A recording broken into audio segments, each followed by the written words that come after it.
I want to ask you about your reaction to a quote from the DeSantis appointed board. They said that an agreement between the outgoing board and Disney, quote, essentially makes Disney the government. What do you make to that assessment? Is there truth to that? So what the problem is that none of these board members have any real experience running a theme park or running a special taxing district. The intent of a special taxing district is to take over some government functions. They're often referred to in statutes and legal text as quasi-government entities. For example, Reedy Creek, which has been was operating for over 50 years, ran a fire department. So instead, while Disney was paying all the taxes that they owed to Orange and Osceola County, but they were not asking Orange or Osceola County to provide fire services. They built fire stations. They hired firefighters. They bought equipment. They paid for that. So yes, that's a government type function.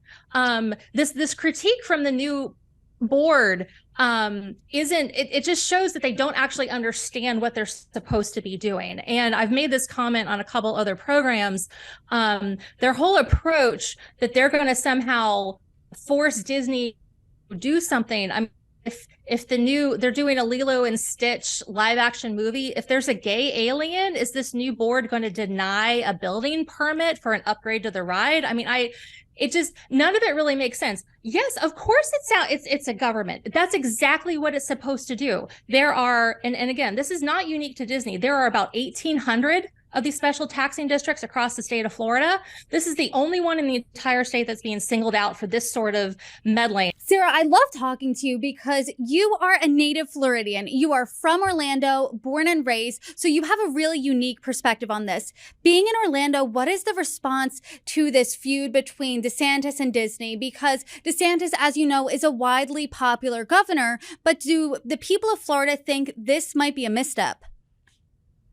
Yeah, I'm really starting to hear a lot of grumbling and just confusion over this because, again, Disney was far from the most vocal critic on this.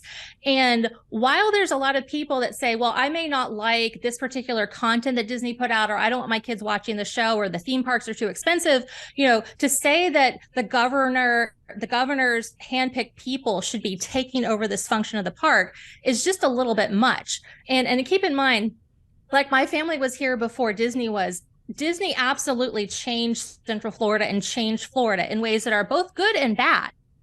But it's so intertwined with the state's economy, and what he's going after, from the perspective of a resident of this area, what he's going after is the part of Disney that has functioned at a high level for the benefit of the people of Florida. Just as some two short examples, the building codes that Reedy Creek follows, they're colloquially called the Epcot codes. 3 different contractors and architects and landscape people that I spoke to and interviewed, all my research for this, called them a pain in the, I don't know if I can swear on here, but ASS. That was the phrase that they used, that they called them a pain in the But they also acknowledged that as tough as they were to comply with and higher demand, that they understood why Disney was doing it, that meant that they were ensuring a higher level of safety and quality for their guests. And it's the same thing with the environmental issues. Disney has this massive parcel that stretches across Central Florida. It intersects with the Florida Wildlife Corridor. It's like the last sponge of land before water starts getting into the Everglades system throughout South Florida. Disney maintains all of that water quality, both in their sewer treatment and everything else, at a higher level than any state or federal law would require. And that is to the benefit of the entire state. They also engage in a lot of flood mitigation activities. The hurricanes that came through last year, the water management district south of the Disney property communicated with Reedy Creek and specifically asked them to hold back floodwaters, which Reedy Creek did. And that is, if you've never looked into the physics of water, that is an expensive proposition. You've got to have physical structures, and it requires electricity. I need to verify this, but I've been told by a Disney consultant that Disney partially flooded some of their own parcel to avoid water going further south into Osceola County.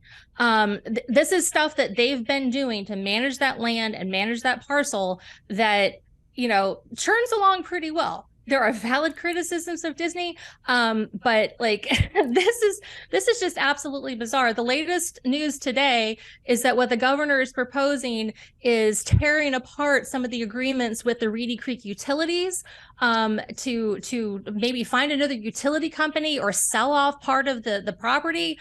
I mean, it just doesn't make sense. And for all of these Republicans like DeSantis who have marketed themselves as free supporters and free market capitalists and limited government, this is the height of major government meddling, and it just is really weird to see.